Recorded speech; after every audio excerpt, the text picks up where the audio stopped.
el camino de regreso. La historia de Mateo. La noche en que Mateo tuvo que abandonar su hogar, la lluvia caía como lágrimas del cielo. Tenía apenas 17 años cuando su madrastra, con ojos fríos como el acero, señaló la puerta y le ordenó marcharse. Había sido un día como cualquier otro hasta que ella encontró el pretexto perfecto. Un plato roto, una simple porcelana antigua que supuestamente valía una fortuna. Eres un inútil. Un parásito que solo trae desgracias a esta casa. Gritó ella con veneno en cada palabra. Su padre, don Roberto, estaba sentado en su sillón favorito, el mismo donde solía sentarse con Mateo cuando era niño para leerle cuentos. Pero ese hombre ya no existía. En su lugar había una sombra débil y sometida bajo el hechizo de aquella mujer calculadora que había entrado en sus vidas 3 años atrás, poco después de la muerte de la madre de Mateo. Roberto, dile a este muchacho que se vaya. No podemos seguir manteniendo a alguien tan irresponsable, continuó ella, cruzando los brazos sobre su pecho. Llevaba puesto uno de los collares que había pertenecido a la madre de Mateo, un detalle que hacía que cada palabra doliera más. Mateo miró a su padre, esperando, rogando en silencio que dijera algo, que lo defendiera como solía hacerlo cuando era pequeño. Pero don Roberto solo bajó la mirada, sus manos temblorosas aferrándose a los brazos del sillón, y pronunció las palabras que partirían en dos la vida de su hijo. Quizás sea mejor que te vayas por un tiempo, hijo. Hasta que las cosas se calmen. Ese silencio después de esas palabras dolió más que cualquier grito. Era la rendición absoluta, la confirmación de que había perdido a su padre mucho antes de esta noche. Con solo una mochila raída al hombro y el corazón destrozado, Mateo subió a su habitación por última vez. Guardó algunas mudas de ropa, la fotografía de su madre que mantenía en su mesita de noche, y el reloj de bolsillo que su abuelo le había regalado antes de morir. Era lo único de valor que tenía, no en dinero, sino en recuerdos. Bajó las escaleras lentamente, grabando en su memoria cada detalle de la casa donde había crecido. Las manchas en la pared donde solía medir su altura, el pasamanos desgastado por el roce de su mano infantil, el retrato de su madre en el pasillo. Todo lo que alguna vez llamó hogar. Y no vuelvas hasta que seas alguien en la vida, le dijo su madrastra con una sonrisa cruel mientras él abría la puerta. Si es que algún día logras ser alguien. Mateo caminó bajo la tormenta sin mirar atrás, aunque cada paso le pesaba como plomo. Las calles oscuras de su pueblo natal fueron lo último que vio antes de subirse a un autobús que lo llevaría lejos, muy lejos de todo lo que conocía. En el asiento trasero, con la ropa empapada pegándose a su piel, lloró en silencio mientras el autobús se alejaba en la noche. La primera ciudad lo recibió con indiferencia. Se llamaba San Rafael, un lugar industrial donde las chimeneas escupían humo gris hacia un cielo igualmente gris. Mateo llegó con apenas unos billetes en el bolsillo, suficientes para 3 noches en una pensión barata que olía a humedad y cigarrillos viejos. Durante 2 semanas tocó puertas, suplicó oportunidades, mostró sus manos jóvenes dispuestas a trabajar en lo que fuera. Eres muy joven, le decían en las fábricas. No tienes experiencia, repetían en las tiendas. Ya tenemos suficiente personal, mentían en los restaurantes mientras colgaban carteles de se busca empleado apenas él se marchaba. Durmió en albergues donde compartía habitación con 20 desconocidos que roncaban, tosían y hablaban en sueños. Cuando se le acabó el dinero, durmió en bancos de plaza, enrollado en su chaqueta delgada mientras el frío de las madrugadas le calaba los huesos. El estómago vacío dolía, pero el alma vacía dolía más aún. Algunas noches, cuando el hambre apretaba demasiado, rebuscaba en los contenedores de basura detrás de los restaurantes. La vergüenza lo consumía, pero el instinto de supervivencia era más fuerte. Comía pan duro, frutas golpeadas, sobras que otros habían desechado. Cada bocado era una humillación que tragaba junto con la comida. Pero cada noche, antes de cerrar los ojos, sacaba la fotografía de su madre y se repetía a sí mismo. Algún día triunfaré. Algún día le demostraré a todos, especialmente a ella, que se equivocaron conmigo. Era un mantra, una oración, lo único que lo mantenía cuerdo. Un día, un hombre mayor llamado don Eugenio lo vio rebuscando en la basura. En lugar de ahuyentarlo, le ofreció un trabajo en su pequeño taller mecánico. El pago era miserable, apenas suficiente para comer una vez al día, pero era algo. Era dignidad. No sé nada de mecánica, admitió Mateo con honestidad. Pero tienes manos y tienes hambre, respondió don Eugenio. Eso es suficiente para empezar. El resto se aprende. Durante 6 meses, Mateo trabajó en ese taller. Aprendió a cambiar aceite, a reparar frenos, a leer el lenguaje secreto de los motores. Don Eugenio era un buen hombre, pero su negocio estaba en quiebra. Una mañana llegó y encontró un candado en la puerta y una nota. Lo siento, muchacho. No pude más. Cuídate. Nuevamente en la calle, nuevamente sin nada. En la segunda ciudad consiguió lavar platos en un restaurante sucio donde apenas le pagaban. Se llamaba El Buen Sabor, aunque no había nada de bueno en ese lugar. La cocina estaba infestada de cucarachas, el dueño era un tirano que gritaba constantemente, y el agua para lavar los platos estaba siempre demasiado caliente o demasiado fría, nunca en el punto justo. Sus manos se agrietaban con el agua caliente y el jabón barato. Por las noches, cuando finalmente podía acostarse en el cuarto miserable que compartía con otros 3 lavaplatos, sus manos le ardían tanto que no podía dormir. Las grietas sangraban y se infectaban, pero no tenía dinero para medicinas, así que las envolvía en trapos limpios y seguía adelante. Los otros empleados se burlaban de él. De su ropa vieja, remendada tantas veces que más parecía un mosaico de telas diferentes. De su acento, que delataba que no era de allí. De su juventud, de su ingenuidad, de su manera de mirar el mundo con ojos que todavía guardaban algo de esperanza. Mira al niño rico, se reían.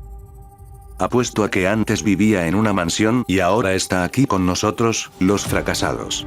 Si tan solo supieran cuánta razón tenían, y cuánto dolían sus burlas porque rozaban la verdad.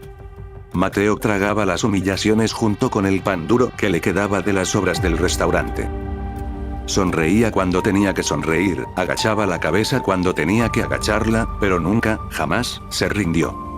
Por las noches, después de sus turnos agotadores, caminaba hasta la biblioteca pública más cercana. Allí, bajo la luz tenue de las lámparas, estudiaba. Leía libros de negocios, de administración, de economía. Aprendía sobre el mundo que algún día conquistaría. Los bibliotecarios lo conocían y a veces, cuando cerraban, hacían la vista gorda y lo dejaban quedarse unos minutos más. Una de las bibliotecarias, doña Carmen, era especialmente amable con él. Le guardaba libros que pensaba que le interesarían y a veces le traía un sándwich extra de su casa. Nunca le preguntó por qué un muchacho tan joven pasaba todas sus noches allí, pero sus ojos bondadosos decían que entendía. Pasaron los años como ríos de sufrimiento. Mateo cumplió 18, luego 19, luego 20.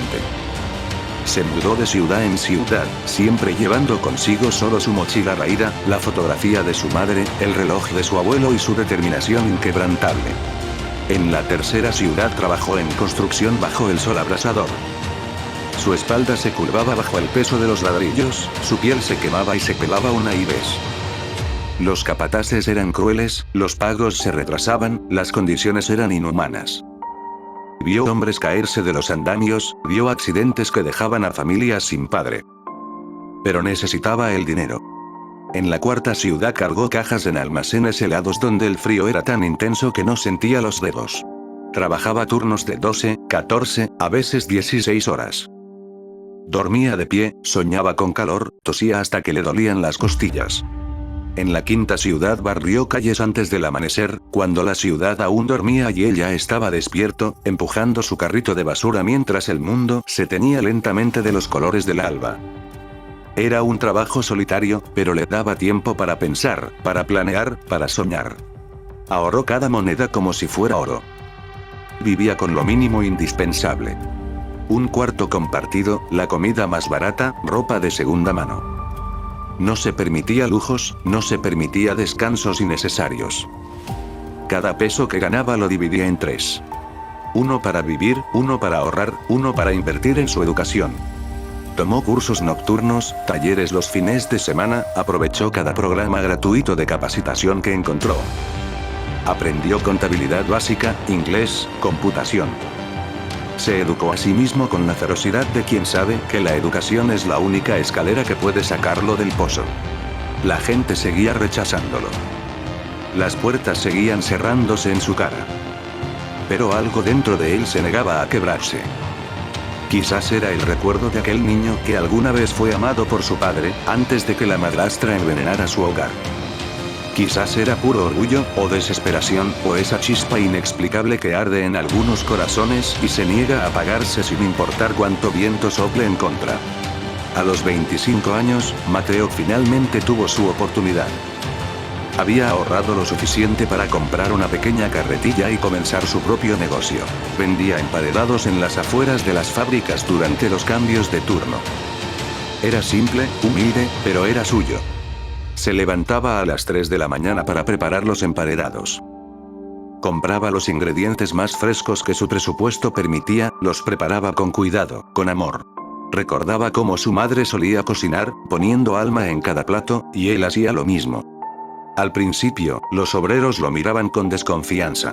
Pero poco a poco, la calidad de su comida habló por él.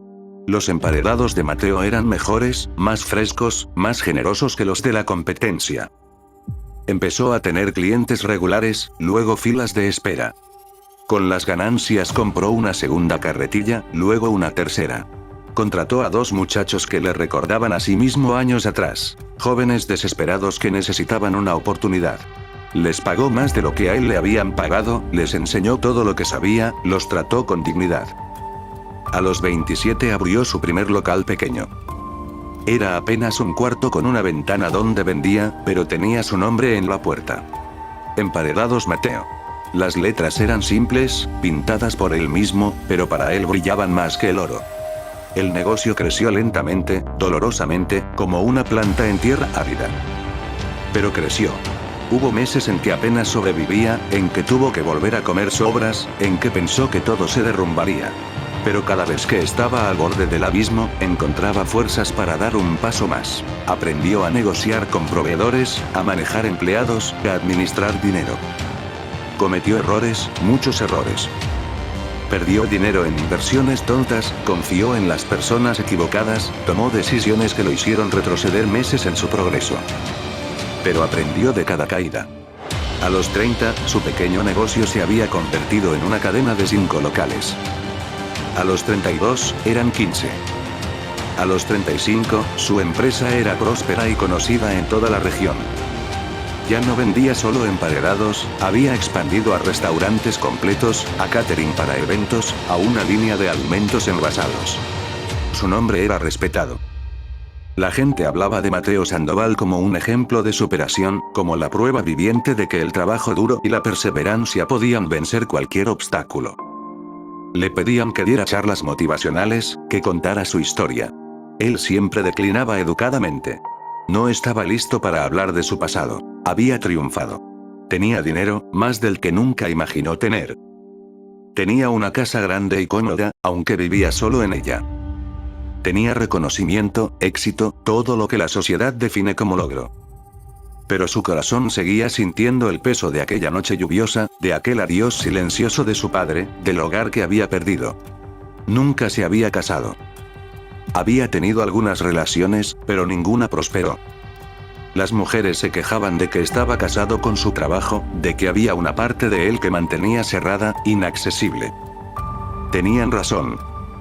Había una herida que nunca había sanado, un vacío que ningún éxito podía llenar. 15 años después de su expulsión, Mateo estaba en su oficina revisando contratos, cuando su asistente entró con un sobre Manila. «Llegó esto para usted, señor Sandoval». Es del investigador privado que contrató. Mateo había contratado al investigador 6 meses atrás, en un impulso que no terminaba de entender. Después de todos estos años, necesitaba saber. Necesitaba cerrar ese capítulo de su vida, de una manera u otra.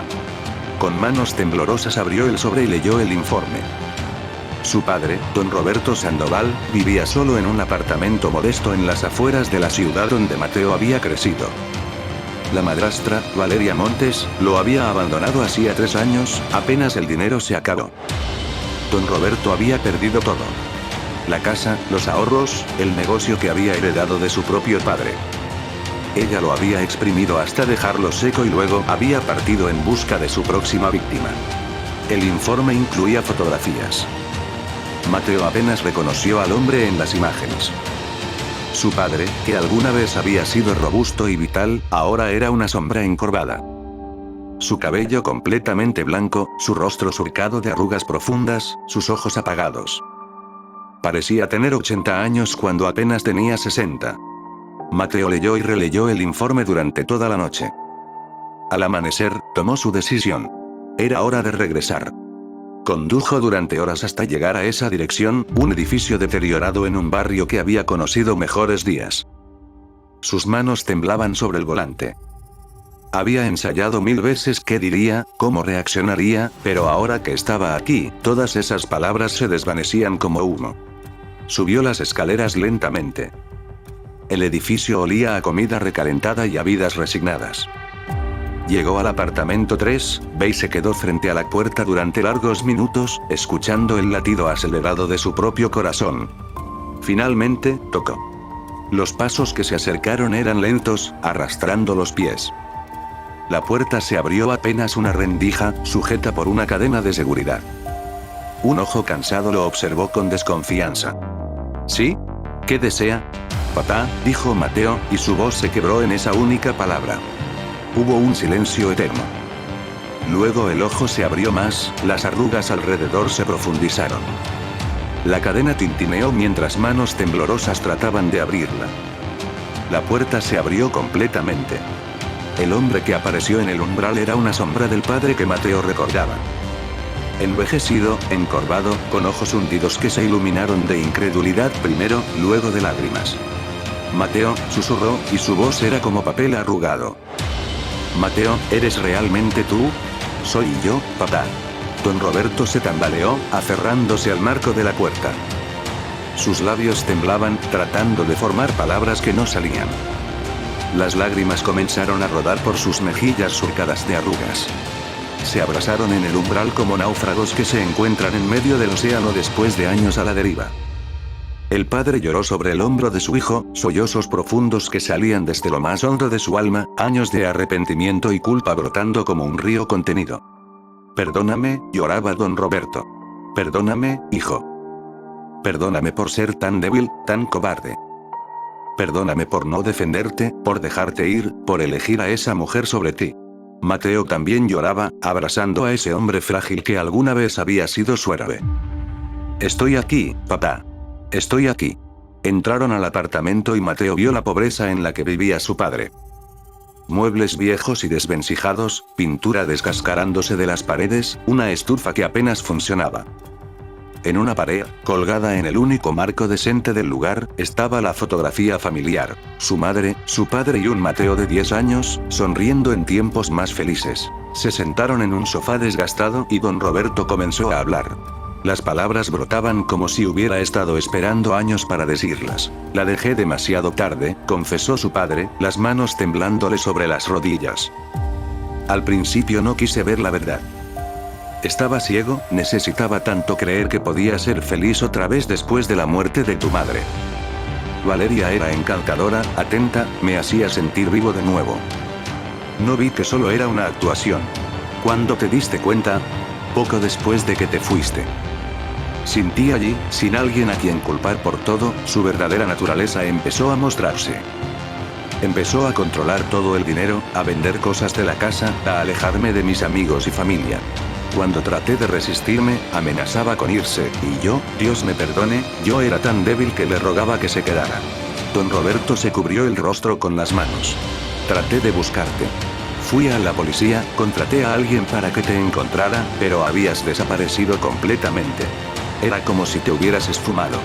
Pensé que nunca me perdonarías, que me odiabas. Y tenías todo el derecho de hacerlo. No te odio, papá. Deberías. Yo mismo me odio por lo que hice.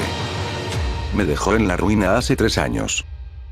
Vendió todo lo que quedaba de valor, vaciaron las cuentas bancarias, y una mañana desperté y ella ya no estaba. Solo una nota que decía: gracias por todo, Roberto. Fue divertido mientras duró el silencio llenó el apartamento. Afuera, el sonido distante del tráfico era como el murmullo de un mundo ajeno y lejano. ¿Y tú, hijo? Preguntó don Roberto finalmente, mirando la ropa cara de Mateo, el reloj elegante en su muñeca. ¿Qué fue de ti todos estos años? Mateo le contó. No todo, no los detalles más dolorosos, pero sí lo suficiente. Le habló de las ciudades, de los trabajos, de las noches durmiendo en la calle. Le habló de don Eugenio y su taller, de doña Carmen en la biblioteca, de los emparedados que lo llevaron del hambre al éxito. Nunca me rendí, dijo Mateo. Cada noche me prometía a mí mismo que algún día triunfaría. Que le demostraría al mundo, y especialmente a ella, que me equivocaron. Don Roberto lloraba en silencio, orgullo y vergüenza mezclándose en su rostro. Tu madre estaría tan orgullosa de ti. Yo estoy orgulloso de ti. Eres el hombre que yo no tuve el valor de ser. Esa noche cenaron juntos. Mateo había comprado comida en un restaurante cercano, nada lujoso, solo algo caliente y abundante. Comieron en silencio al principio, un silencio que no era incómodo sino reparador, tejiendo lentamente un puente sobre el abismo de los años perdidos. ¿Tienes familia?, preguntó don Roberto. No. Nunca me casé. Nunca tuve tiempo, o quizás nunca tuve el coraje. El trabajo se convirtió en toda mi vida. Eso no está bien, hijo. El éxito no significa nada si no tienes con quien compartirlo. Mateo sonrió tristemente. Tú me enseñaste eso, papá. Aunque quizás ninguno de los dos aprendió bien la lección. Don Roberto asintió. Cometí muchos errores. Le di demasiada importancia al dinero, a mantener las apariencias. Cuando tu madre murió, en lugar de aferrarme a ti, lo único que realmente importaba, busqué llenar ese vacío con cosas y con personas equivocadas. Hablaron hasta tarde en la noche. Compartieron recuerdos de la madre de Mateo, de los tiempos felices antes de que todo se desmoronara. Lloraron juntos, rieron juntos, comenzaron a sanar juntos. Papá, dijo Mateo finalmente, quiero que vengas a vivir conmigo. Tengo una casa grande, demasiado grande para una sola persona. Tiene habitaciones vacías que necesitan ser llenadas con algo más que muebles. No puedo pedirte eso, hijo. Ya hice suficiente daño. No me lo estás pidiendo. Te lo estoy ofreciendo. He pasado 15 años construyendo un imperio, pero viviendo como un ermitaño. Tuve éxito en los negocios, pero fracasé en lo que realmente importa. En tener una familia, un hogar. Déjame rectificar eso. Déjame cuidarte como tú me cuidaste cuando era niño. Don Roberto lloró de nuevo, pero esta vez eran lágrimas de gratitud, de alivio, de amor recobrado. Mateo supo entonces que su verdadero viaje había terminado. No cuando consiguió su primer millón, ni cuando abrió su primer restaurante, ni cuando su nombre apareció en las revistas de negocios. Su viaje terminó aquí, sentado en este apartamento modesto, frente a su padre quebrado y arrepentido, cerrando la herida que había sangrado durante tanto tiempo. El camino había sido largo y amargo, lleno de rechazos y lágrimas, de noches frías y días vacíos. Pero al final, aquel joven expulsado bajo la lluvia había encontrado más que el éxito. Había encontrado el perdón, la reconciliación, y el camino de regreso a casa. Epílogo. 2 años después, Mateo y su padre estaban sentados en el jardín de la casa, viendo el atardecer. Don Roberto había recuperado algo de peso, su rostro tenía más color, sus ojos brillaban con vida renovada. Ayudaba en el negocio de Mateo, no porque tuviera que hacerlo, sino porque quería sentirse útil. ¿Sabes qué es lo irónico?, dijo Mateo. Toda mi vida después de aquella noche, quise demostrarle a mi madrastra que se equivocó conmigo. Quería que me viera triunfar, que se arrepintiera de haberme echado. ¿Y ahora? Ahora me doy cuenta de que no importa. Ella no merece ni un pensamiento mío. El verdadero triunfo no fue el dinero, papá. Fue esto. Tenerte de vuelta. Tener una familia otra vez. Don Roberto puso su mano sobre la de su hijo. Eres más sabio que yo, hijo. Me tomó perderlo todo para aprender lo que tú ya sabes. Nos tomó a ambos mucho sufrimiento aprender lo que realmente importa. En el cielo, las estrellas comenzaban a aparecer una por una, como las que Mateo solía contar cuando dormía en las calles, prometiéndose a sí mismo que algún día todo cambiaría. Y había cambiado, solo que no de la manera que había imaginado. El éxito no estaba en demostrarle nada a nadie. Estaba en poder perdonar, en poder amar de nuevo, en poder construir un hogar no sobre los cimientos de la venganza o el orgullo, sino sobre el perdón y la segunda oportunidad.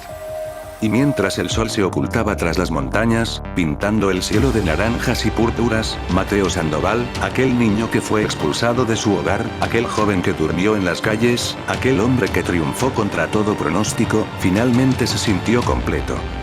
Porque había encontrado el camino de regreso a casa. Eso es todo, amigos. Compartan los vídeos y suscríbanse en el canal.